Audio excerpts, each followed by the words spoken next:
Espero yo que se encuentre un espacio por parte de la comunidad internacional en el cual nosotros podamos participar para que esa ayuda humanitaria llegue. Desde la Casa de Nariño, el presidente Duque se ratificó en su posición de cerrar el cerco diplomático. Hay un gran sentimiento internacional para seguir buscando canales de entrega de ayuda humanitaria. Ayer varios países manifestaron que quieren seguir enviando ayuda humanitaria. En la medida de nuestras capacidades la seguiremos recibiendo para disipar algunas voces que querían señalar que lo que se buscaba era traer vientos de... No, señor. Aquí lo que quedó claro es que la diplomacia y el cerco diplomático está por encima de cualquier discurso. Nos tenemos que ocupar de los problemas sociales y tenemos que ser innovadores en el manejo de esos temas sociales. Esperamos que esto no sea un problema de largo plazo, sino va a ser un problema coyuntural. Los países del continente se comprometieron a tomar más acciones contundentes contra Maduro y su círculo. Votándole que Colombia esto. Mentiras. De la crisis de la frontera. Sí, los problemas de la crisis de la frontera que ya ha sabido. Entonces, en realidad, Diosdado Cabello está tratando de desviar la verdad y él se está apoderando de Venezuela. Ojo, que Diosdado Cabello, si no se descuidan ustedes los venezolanos, va a ser el dueño absoluto de Venezuela, porque para allá va. ¿Nicolás Maduro? Es que Nicolás Maduro es un bobo, eso es un burro, eso es un idiota. Es un bobo grande, no lo ve hasta la estatura, un bobo grande. Él no sabe ni hablar, él no sabe ni leer. Seamos realistas, no es que es que ese es un bobo. O sea, él sencillamente voltea la mirada, pero ¿estará involucrado también? Maduro es un bobo, una marioneta manejada por Diosdado y su combo. Maduro es simplemente una marioneta, como fue la marioneta de Chávez. En Colombia le decimos limpiarrabo, eso es lo que es Maduro. Maduro es un bobo que está... En este momento, cuando tú pertenecías, en estos 35 años que estuviste... Claro, sí sabía en las reuniones y ahora que estuve esperándolo a él. Si Diosdado Cabello pone un pie donde lo puedan arrestar y traerlo lo traen, y Diosdado no creo que vuelva a salir de acá. Y va a ver lo que es lindo, porque así como está haciendo sufrir a mis hermanos venezolanos, que no soy venezolano, pero es como yo conozco Venezuela muy bien, claro, que tengo muchos allá en Montalbán y Juan Pablo II, todo eso, tengo un montón de amistades, que los quiero mucho. Y estoy ofendido lo que pasa con Venezuela. Si yo pudiera, armaba Venezuela para tumbar ese gobierno. Si yo no entendiera la situación de mi país, no fuera presidente, electo y reelecto. Nosotros entendemos, porque yo vengo del pueblo. Tú debes saber, Annalise, que yo no me eduqué en Harvard ni en la Escuela de las Américas. Ni tengo un apellido, ni sangre azul. Yo soy un trabajador, un hombre del pueblo. Y todos los días estoy junto al pueblo. Tengo contacto permanente y sé exactamente qué sucede. Yo creo que Federica Mogherini, la Unión Europea y los gobiernos fundamentales de Europa han cometido un error con Venezuela. Han escuchado una sola parte. Se han plegado a una sola parte. No han escuchado al país entero que clama paz, diálogo, entendimiento, respeto. Y no nos han escuchado a nosotros que tenemos una voz de poder real, verdadero. Yo creo que Europa se ha plegado de manera acrítica a una política equivocada de Donald Trump. Y Donald Trump, que ha pateado a la OTAN, que ha pateado a los gobiernos de Europa, que ha pateado a la Unión Europea, sencillamente les ha torcido el brazo y los ha obligado a una política que ha dañado a Venezuela. Y toda una odisea vivió Jorge Ramos y el equipo que lo acompañaba en Venezuela. El periodista mexicano relató la manera en la que Nicolás Maduro lo retuvo durante 2 horas en el Palacio de Miraflores por hacerle preguntas incómodas durante una entrevista. Jorge Ramos había llegado en la tarde del lunes junto con un equipo periodístico de Univisión al Palacio de Miraflores para entrevistar a Nicolás Maduro. El diálogo se tornó tenso cuando el comunicador le hizo esta pregunta. Le había preguntado sobre si él era un presidente o un dictador, porque millones de venezolanos no lo consideran un presidente legítimo. Cuando iban 17 minutos de entrevista, Ramos le mostró al líder del régimen chavista este video que había grabado en Caracas, en el que aparecen varios jóvenes consumiendo alimentos que sacaban de la basura. ¿Tienen que sacar la comida de la basura? Sí, tenemos hambre, tenemos Maduro ahora lo sabe, esta mierda. Según el periodista y escritor mexicano, estas imágenes desataron la ira del dictador chavista. Como la basura, de la basura. Primera vez en mi vida. No le gustó, trató de terminar la entrevista y se levantó y se fue. Yo en ese momento le dije, eso es lo que hacen los dictadores, no los demócratas. Inmediatamente después, su ministro Rodríguez nos dijo que esa no es la entrevista que ellos habían autorizado. A esa misma hora, el ministro de Comunicaciones venezolano publicaba este trino. Por Miraflores han pasado centenas de periodistas que han recibido el trato decente que de forma habitual impartimos a quienes vienen a cumplir con el trabajo periodístico y han publicado el resultado de ese trabajo. No nos prestamos a shows baratos. Ramos dijo que durante las 2 horas que permaneció retenido en la casa presidencial, temió por su vida y la de sus compañeros. Y nos confiscaron las cámaras, nos confiscaron todo el equipo, nos pidieron los celulares y me expulsaron del Palacio de Miraflores. El asedio del régimen no terminó ahí. Ramos y su equipo periodístico fueron permanentemente vigilados por las autoridades oficialistas cuando regresaron al hotel en donde estaban hospedados. En la mañana de este martes llegaron al aeropuerto de Maiquetía para marcharse del país por órdenes de la dictadura. A su llegada a Miami, el comunicador retó a quien un día antes estuvo enfrente por unos cuantos minutos. Si Maduro no es tan cobarde, si Maduro tiene los pantalones para dar la cara, que muestre la entrevista completa.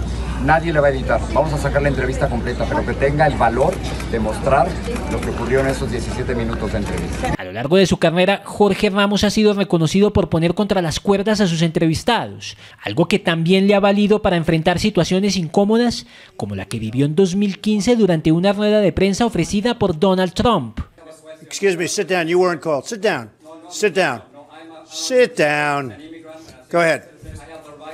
No, you don't. You haven't been called. Go back to Univision. Go ahead. Go ahead.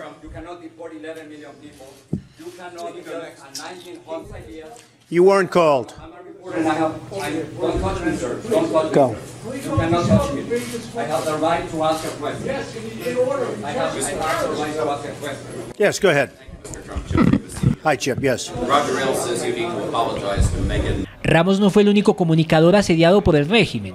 El Sindicato Nacional de Trabajadores de Prensa denunció que Daniel Garrido, reportero de Telemundo, estuvo 8 horas desaparecido, mientras que la periodista sueca Annika Rothenstein reveló que fue secuestrada varios días por colectivos armados del régimen de Maduro en San Antonio del Táchira y casi pierde la vida. En una sesión extraordinaria, los integrantes de este cuerpo diplomático reciben un nuevo informe sobre la situación actual en el país suramericano. Washington denuncia los últimos incidentes en la frontera colombo-venezolana. Intentará además que el Consejo llame a elecciones presidenciales libres y justas. Despegó esta sesión extraordinaria del Consejo de Seguridad de Naciones Unidas convocada por los Estados Unidos con el objetivo de evaluar los últimos desarrollos de la crisis en Venezuela. Lo que ha sido una constante en este debate, el llamado persistente de la comunidad internacional a que se convoquen elecciones presidenciales que sean libres, transparentes y justas. Seno del Consejo de Seguridad de la ONU, Alejandro. Es un hecho. El pulso por el poder en Venezuela se ha trasladado una vez más a el Consejo de Seguridad de la ONU. De hecho, exactamente el 26 de enero, por primera vez el Consejo de Seguridad hacía un debate, un análisis a propósito de la crisis venezolana. Un mes después, estamos nuevamente aquí viendo posturas que renuevan no solo la preocupación por lo sucedido, pero ese choque de perspectivas. Por una parte, Washington, gran parte del continente americano y otros sectores como la Unión Europea en un reclamo de que haya una transición política en la nación suramericana, pero eso sí, advirtiendo que lo que al menos no se desea por ahora es algún tipo de acción de fuerza unilateral por parte de Washington y entre otras la contraposición Rusia, China y un bloque de naciones asociadas que insisten en lo que sucede ahora en territorio venezolano es un problema político y que Nicolás Maduro en concepto de este bloque liderado por Rusia y China y otros países asociados es precisamente que mantienen su respaldo al régimen de Nicolás Maduro. Joely. Claro, y definitivamente se vislumbra complicado obtener esta mayoría de votos para hablar solamente de la posibilidad de una intervención militar en Venezuela. Seguramente va a ser otro llamado al diálogo, a la negociación, porque no se ponen de acuerdo ni al interior de Venezuela y por supuesto menos en el seno del Consejo de Seguridad de la ONU con estas potencias divididas. Muchas gracias, Alejandro, por esta información.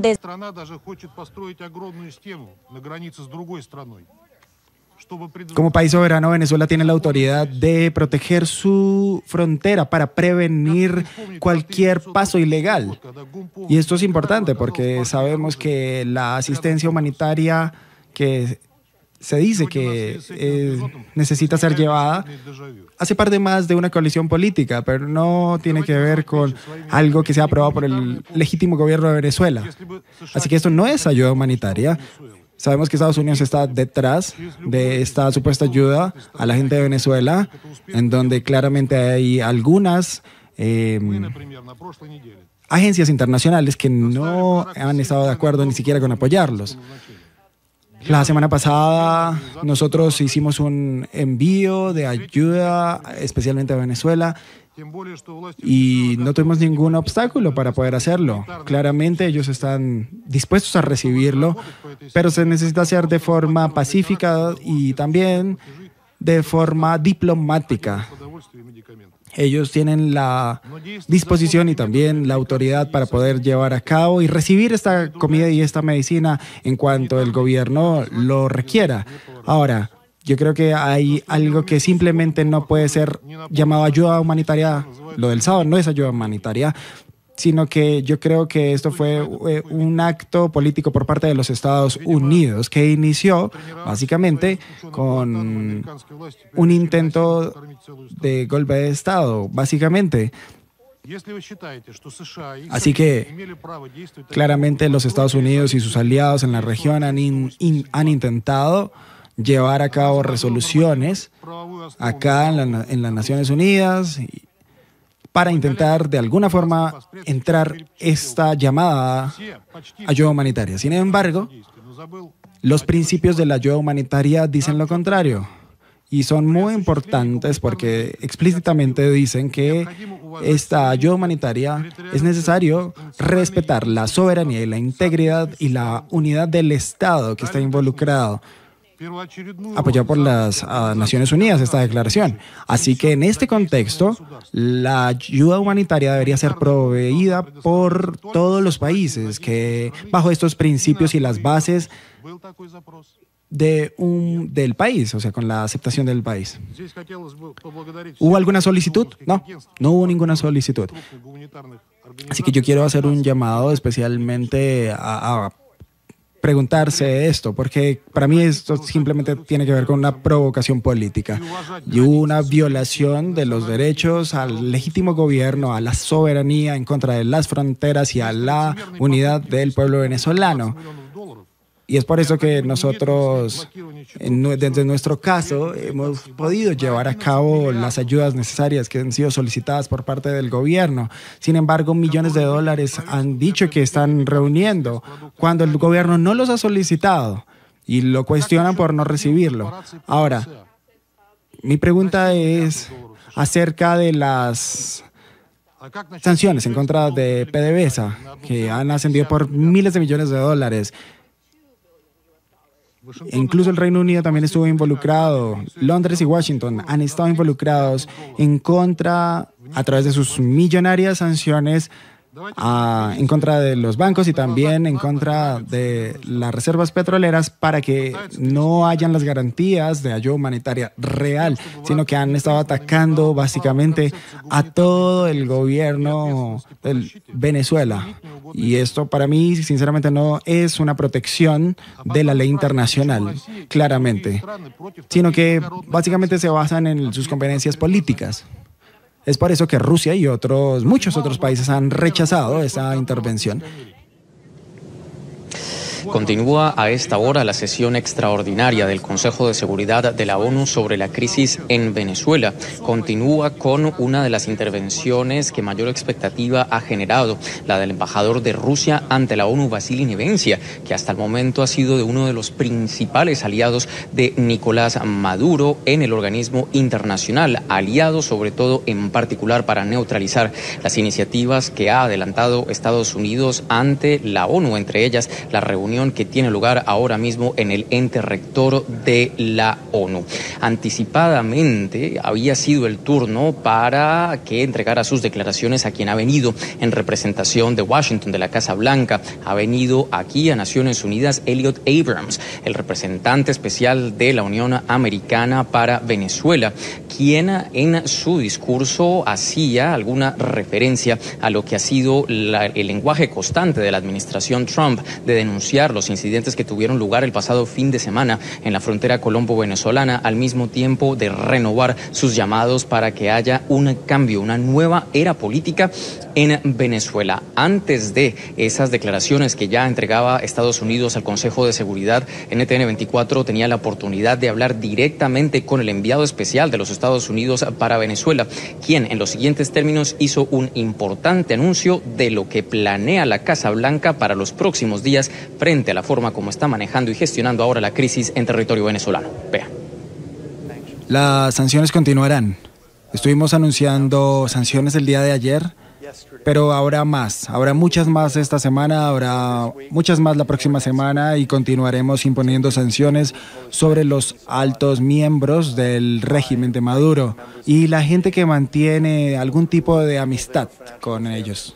Los miembros del Consejo de Seguridad estamos alarmados por los reportes de los arrestos y los actos de violencia, incluyendo la muerte de civiles, particularmente en las áreas de la frontera dentro de este fin de semana. Así que condenamos estas acciones, enviamos nuestras condolencias a las familias de las víctimas.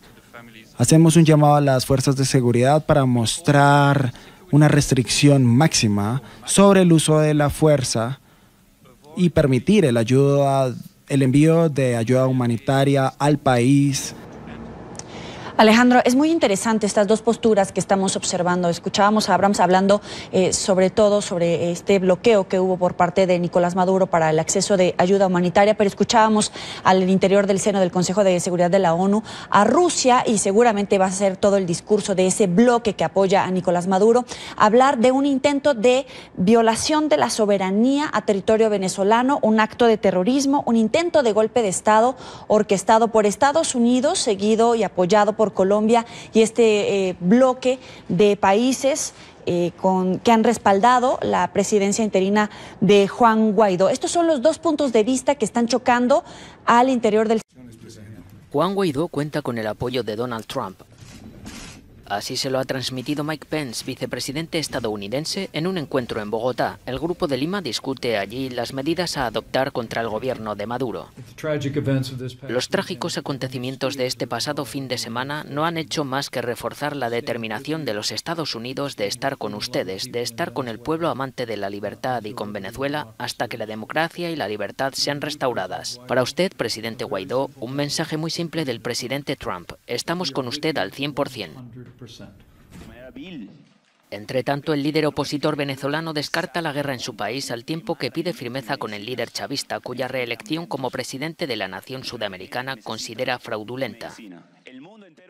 No es un dilema entre democracia o dictadura. Es la democracia la que debe prevalecer. Han querido hacer ver que es un dilema entre la guerra o la paz. No hay dilema entre la guerra y la paz. Es la paz la que debe prevalecer. Es la protección de los ciudadanos la que debe prevalecer.